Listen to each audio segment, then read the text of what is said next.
Et si finalement le meilleur moyen de renouveler Batman consistait à simplement le renvoyer en 1940? Bonjour à tous et à toutes, je vous présente aujourd'hui Batman Second Night, publié chez Urban Comics dans la collection Black Label. Alors, on parle bien de la suite de Batman First Night, qui est toujours dessinée par Dan Jurgens et dessinée par l'excellentissime Mike Perkins. Urban Comics ici réunit les 3 épisodes de cette mini-série pour environ 160 pages. Et je vous le dis tout de suite, j'avais beaucoup aimé le premier volume. Et bien, cette suite reprend exactement ce qui fonctionnait. On retrouve un Batman beaucoup plus humain, une ambiance de vieux polar, mais aussi cette volonté d'ancrer le personnage dans l'époque qu'il a vu naître, c'est-à-dire les années 40. Sauf que cette fois, Daniel Jurgens va plus loin, sauf que cette fois, il y a l'épouvantail qui débarque à Gotham, et puis Lois Lane fait également une apparition, et surtout, un certain Clark Kent commence à s'intéresser de plus près à ce mystérieux Batman. Alors revenons rapidement au principe de cette série. Dan Jurgens, le scénariste, ne cherche pas simplement à faire un Batman avec des vieilles voitures et des chapeaux mous. L'idée est beaucoup plus intéressante en fait. Il imagine ce que serait réellement Batman s'il était apparu dans le monde de 1939 et 1940. Et ça change quand même pas mal de choses. Le Batman moderne possède une Batcave gigantesque, des ordinateurs partout et suffisamment de véhicules pour remplir le garage d'un émir. On est bien d'accord. On va recommencer. Alors revenons rapidement au principe de cette série. Dan Jurgens, le scénariste, ne cherche pas simplement à faire un Batman avec des vieilles voitures et des chapeaux mous. C'est pas forcément le concept. L'idée en fait qu'il a en tête est beaucoup plus intéressante. Il imagine ce que serait réellement Batman s'il était apparu dans le monde de 1939-1940. Et ça change énormément de choses. Le Batman moderne possède par exemple une Batcave gigantesque, des ordinateurs partout et suffisamment de véhicules pour remplir le garage d'un émir. Bon, ça, ici, il a pratiquement rien de tout ça. Dan Jurgens, en fait, a d'ailleurs utilisé une expression assez amusante pour définir son personnage. C'est un Batman unplugged, un Batman débranché, en gros. C'est-à-dire un Batman débranché de ce que l'on a l'habitude et surtout de voir, et surtout solo. Et j'aime énormément cette idée. Parce qu'il redevient vulnérable. Quand Batman affronte quelqu'un avec un couteau, on peut vraiment s'inquiéter pour lui. Il suffit pas qu'il appuie sur un bouton pour faire sortir une armure ou voilà un truc qu'il a construit il y a 3 mois parce qu'il avait envisagé le truc. Non. D'ailleurs, dans cet album, Bruce Wayne prend une blessure extrêmement sérieuse et il va terminer à l'hôpital. Et tout d'un coup, son activité de justicier paraît beaucoup moins romantique et beaucoup moins cool que ça pouvait l'être par le passé. Bon, c'est notamment Julie Madison qui lui fait comprendre, parce que Julie Madison connaît son secret, elle aime Bruce Wayne, mais elle voit aussi cet homme aller se faire massacrer tous les soirs sans qu'on lui ait rien demandé. Et forcément, elle commence à se poser quelques questions. Alors Dan Jurgens utilise très bien cette relation, parce que Julie Madison représente quelque chose qu'on voit finalement assez peu dans les histoires modernes de Batman. C'est une femme qui est tout à fait normale. C'est pas Catwoman, c'est pas Ra's al Ghul. Euh, mais elle ne passe pas des soirées à escalader des immeubles ou à assassiner des ninjas. C'est pas son genre. Julie Madison, elle est actrice. Bon, elle possède sa propre carrière et elle souhaite simplement construire une vie avec Batman, avec Bruce Wayne. Seulement voilà, il y a Batman au milieu. Et évidemment, ça pose quelques petits problèmes. C'est vraiment un des points forts de cet album. On connaît tellement bien Bruce Wayne qu'on comprend immédiatement où se trouve le problème. Il peut promettre ce qu'il veut. On sait que Batman prendra toujours énormément de place dans sa vie. Alors évidemment, pendant ce temps-là, Gotham continue à connaître quelques problèmes. On est maintenant en 1940. La Seconde Guerre mondiale a commencé en Europe, mais les États-Unis ne sont pas encore rentrés dans le conflit. Et Dan Jurgens utilise d'ailleurs énormément cette situation. Parce que Gotham vit dans la peur, les habitants se demandent si leur pays va partir en guerre, et la Grande Dépression a laissé énormément de gens sur le carreau, et au milieu de tout ça apparaît un assassin particulièrement violent, et puis arrive un autre personnage qui lui s'appelle Jonathan Crane, alias l'épouvantail. Et je trouve, franchement, que Dan Jurgens a ici une idée particulièrement intelligente. Parce qu'il ne se contente pas de reprendre l'épouvantail tel qu'on le connaît tous en fait, il va adapter son origine à cette période historique. Et là, ça devient super. Parce que Jonathan Crane travaille sur la peur et sur les gaz. Or, quelques décennies auparavant, la Première Guerre mondiale avait justement transformé les gaz en armes terrifiantes. Dan Jurgens fait donc ici de Jonathan Crane un homme directement lié à ses recherches. Et son objectif devient encore plus inquiétant, puisqu'il espère intéresser l'Allemagne nazie avec ses travaux. Et tout d'un coup, ça tombe bien, vous voyez, on tombe dessus. Et tout d'un coup, le gaz de l'épouvantail n'est plus simplement le gadget d'un super vilain, il devient presque une arme de guerre. Et ça fonctionne bien dans ce récit.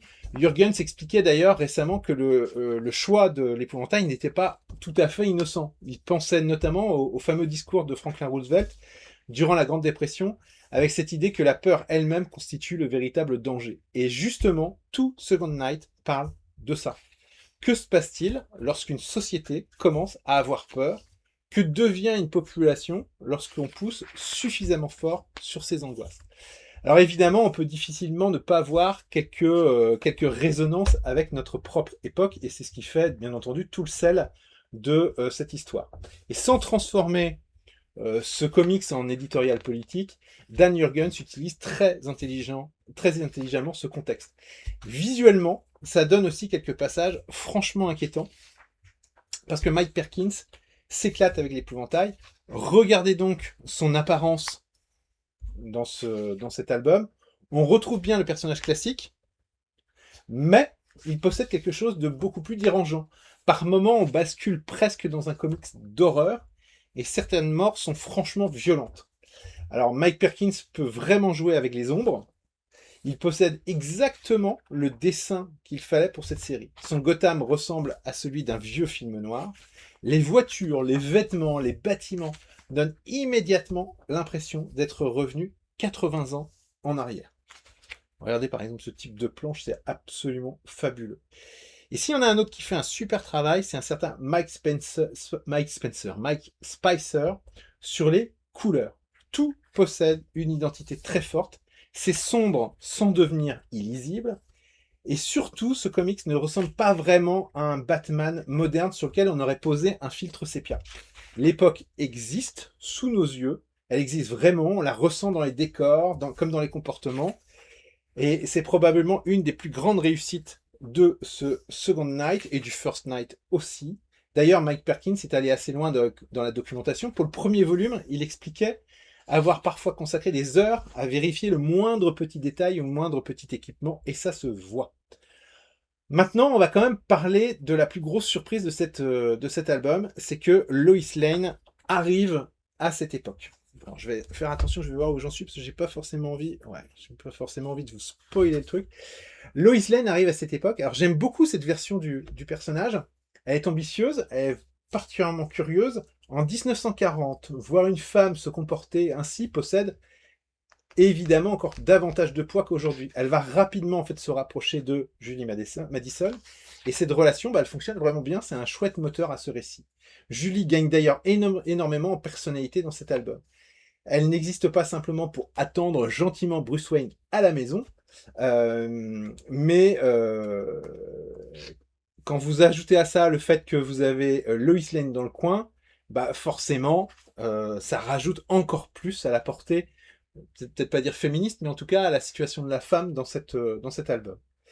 On arrive enfin à la dernière énorme idée de ce Batman Second Night, c'est la rencontre entre Batman et Superman. Alors, ça, pour un amateur de vieux comics, c'est assez réjouissant, parce que Dan Jurgens, il ne fait pas comment dire, il ne fait pas débarquer un Batman moderne dans une Gotham de 1940. Il ramène aussi le personnage à ses origines.